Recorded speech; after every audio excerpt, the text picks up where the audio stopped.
All right, so today we're diving into climate change, Yeah, yeah, which can feel like a really huge and overwhelming topic. it really can be. Yeah, But we're going to try to break it down and make it feel a little bit more understandable and relatable. right. So, as always, we're going to be looking at some source material today. Okay. And one of the things that I found really interesting in it was this story about a retired teacher Oh, cool. named Maria, who's noticing some really strange things happening in her garden. Mhm. Like she's seeing plants blooming earlier than they normally do. Oh, wow. Um, and she's noticing more pests. Hmm. And the weather just seems so unpredictable. So it sounds like these changes are really impacting her life in a personal way. Right. And it makes you wonder if maybe these changes that she's seeing in her garden are actually connected to climate change on like a global level. Right. Yeah. Could these small-scale changes be a reflection of those larger shifts that are happening? Exactly. So before we get into the specifics of that, I think it's really important to make sure that we're all on the same page about what climate change actually is. Yeah, definitely.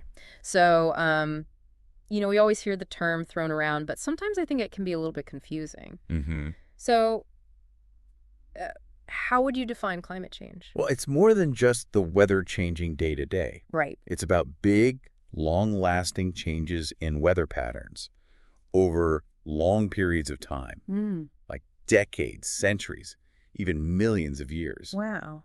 So think about it as these sort of shifts in the baseline of weather. So it's about trends, not just individual events. Right. Gotcha. Yeah. Okay, so another term that we always hear in conjunction with climate change is this idea of the greenhouse effect. Right. So, can you explain that to me? Like, I'm maybe back in high school science class Sure. and paying attention this time. Okay, so imagine the Earth's atmosphere Mm-hmm. as this giant greenhouse, and certain gases in the atmosphere, they act like the glass walls of that greenhouse. Okay. So sunlight comes in, it warms things up inside, and then those gases trap some of that heat. So that's why it's called the greenhouse effect. Yeah. Okay, but I thought the greenhouse effect was a bad thing. It's actually naturally good. Oh. It keeps our planet at a temperature that allows life to exist as we know it. So we need the greenhouse effect to survive. Exactly. But it's when it gets out of whack that it becomes a problem. Right. Okay, so what's causing it to get out of whack then? Well, human activities are pumping way more of these greenhouse gases into the atmosphere than would occur naturally. So it's like we're adding extra layers of glass to that greenhouse, Yeah, a good analogy. trapping more heat. Exactly. And that extra heat, that's what's messing with the planet's climate. I see. And it's not just carbon dioxide either. Right. There's also methane, nitrous oxide, even some industrial gases. So are all greenhouse gases created equal or are some worse than others? They do have different heat trapping abilities. Interesting. Some are much more potent than others. Okay, so it sounds like this isn't just about driving cars or using electricity. It's Yeah. about all sorts of things. It's pretty much everything we do contributes in some way. So the food we eat, Mm. the products we buy, Yep. the way we manage our waste. Exactly. It's this complex web of interconnected systems that all contribute to climate change. Right, and that brings up a question that I think a lot of people have, Right. which is climate change all our fault? No, that's a good question. Or is some of it natural? There are definitely natural factors at play, Okay. like volcanic eruptions or variations in solar radiation, even tiny wobbles in the Earth's orbit. Wow. Okay, so all of those things can influence the climate? Yeah, they can influence it over very long periods of time. Okay. But the rate of warming we're seeing now, Yeah. it's really unprecedented in human history. So it's happening much faster than it would naturally. Right, which points to human activities as the dominant driver. Okay, so we can't just blame volcanoes this time. Not entirely, no? Yeah. All right, so if we're the main drivers of this accelerated climate change, Okay. what are the specific things that we're doing that are causing it? The biggest culprits are burning fossil fuels, Okay. deforestation, and agriculture. Can you break those down a little bit more for me? Sure, so burning fossil fuels like coal, oil, and natural gas, Mm-hmm. that releases a lot of carbon dioxide into the atmosphere. Okay.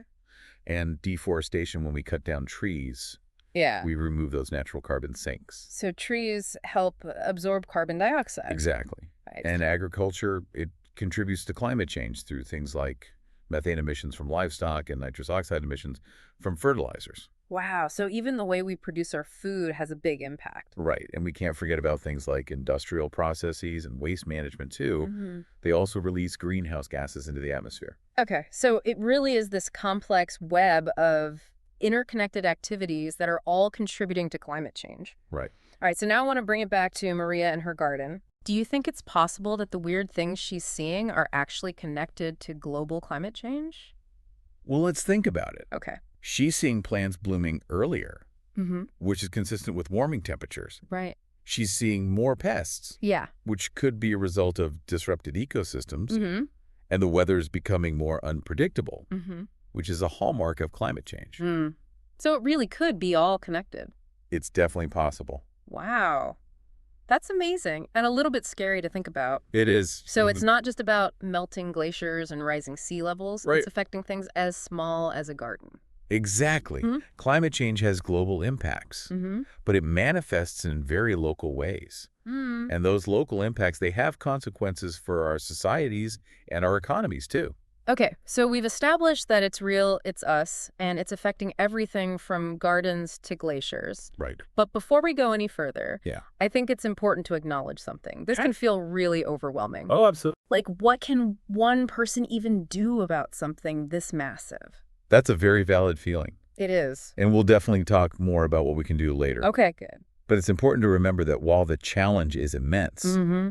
it's not insurmountable. Okay. Individual actions, when multiplied across communities and societies, can make a difference. So you're saying our choices do matter. They absolutely do. Okay, that's good to hear. And that actually leads perfectly into the next part of our deep dive, Right. where we'll explore those choices and how they connect to this global issue. I'm ready. Let's do it. Great. All right, so So, we've talked about a lot of heavy stuff, the science, the scale of climate change. yeah.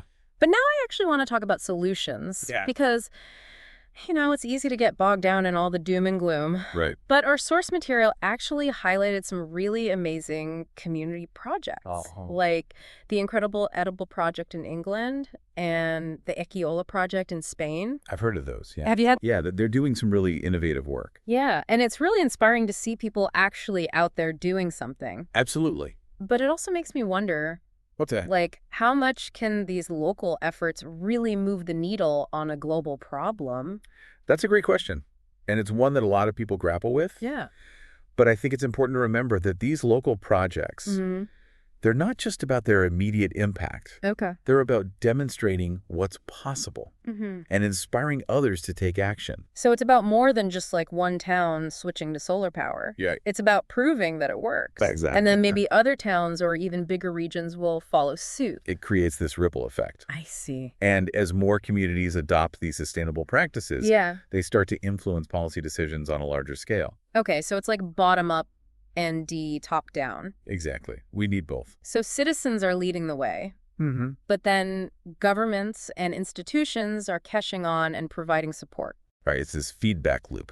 This makes me think about those moments in history where grassroots movements have led to huge societal shifts. Yeah, like the civil rights movement. Exactly. What if climate action becomes the next civil rights movement? That's a powerful thought, and I think there are definitely some parallels. Yeah. It's about people demanding change, Mm-hmm. and it requires diverse voices and different approaches. And that's where the concept of climate justice comes in, right? Exactly. Can you remind me what that means in this context? Sure. So climate justice is about recognizing that climate change Yeah, doesn't impact everyone equally. right. The communities that have contributed the least to the problem Mm-hmm. are often the ones that suffer the most from its consequences. So like island nations facing rising sea levels. Exactly. Or low-income communities that are more vulnerable to extreme heat. So climate justice is about making sure that the solutions we create Yeah. are equitable, Right. that they address those disparities Hmm. and help those who are most vulnerable. Absolutely. It's about making sure everyone has a seat at the table Okay. and that everyone benefits from the transition to a more sustainable future. So going back to those local projects, Yeah. do they factor into climate justice? Many of them do. Okay. Like the Incredible Edible Project. Mm-hmm. They're not just about growing food. Right. They're about creating community, Yeah. fostering access to fresh, healthy produce, Mm-hmm. and empowering people Yeah. to take control of their own food systems. So they're tackling multiple problems at once. Right. Environmental sustainability, social justice, community building. Exactly. And that's what makes these projects so powerful. It's making me think about my own community. Oh, yeah. What are we doing? What could we be doing better? Those are great questions to ask. I'm starting to see how all these pieces fit together. That's great.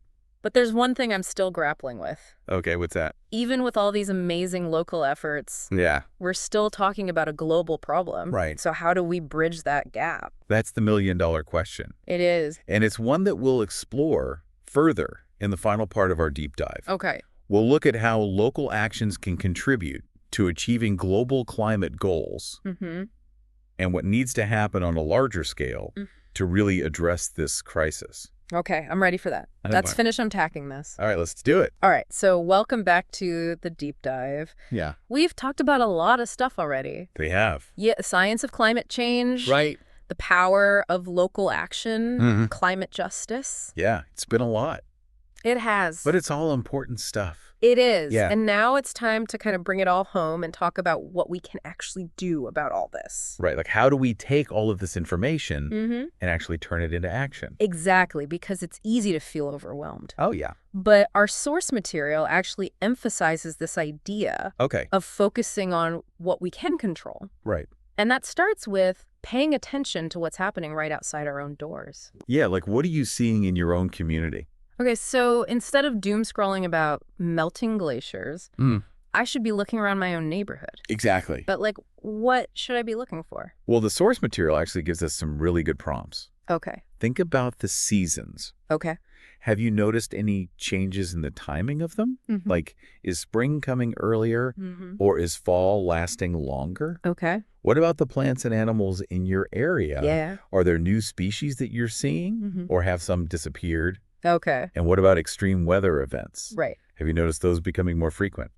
You know, now that you mention it, I think I have. Oh, yeah. Like, our winters don't seem as cold as they used to. And last summer, we had this drought that was unlike anything I've ever experienced. Wow. So it's easy to overlook those things when you're just caught up in everyday life. Right. But when you actually start to connect the dots, it's like, oh, wow, this is actually happening. Exactly. It becomes much more real. Right here, right now. Not some far-off problem. It's no longer an abstract concept. It's real. Yeah. Okay, so we're starting to see the problem. Okay. But what do we do about it? That's the big question, and that's where the source material gets even more insightful. Okay. It challenges us to think about actions that we can take or inspire others to take in response to these observations. So it's not about waiting for someone else to fix it. It's about taking ownership ourselves. Exactly. We have agency in this. Okay. So what are some concrete things that we can do?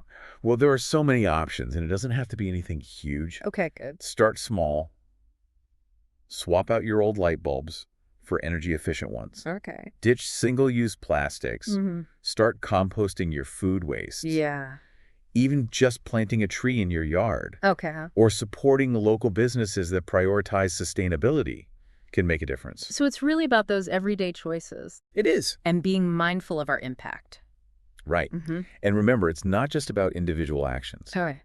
It's about community engagement, too. Right. Get involved in local initiatives. Support organizations that are working on climate solutions. Yeah. And use your voice to advocate for change at a broader level. Okay. Talk to your friends and family about this stuff. Share your passion and inspire others to join the movement. So it's about individual action, A&D collective action. Exactly. We need both. This has been such an interesting conversation. It has. You know, we started out feeling kind of overwhelmed. Yeah. But now I'm feeling a little bit more hopeful. Oh, good. Like we can actually do something about this. We absolutely can. So as we wrap up this deep dive, I want to leave our listeners with a final thought. Right. Look around your community. What small changes can you make? Yeah. Tomorrow, this week, to be a part of the solution?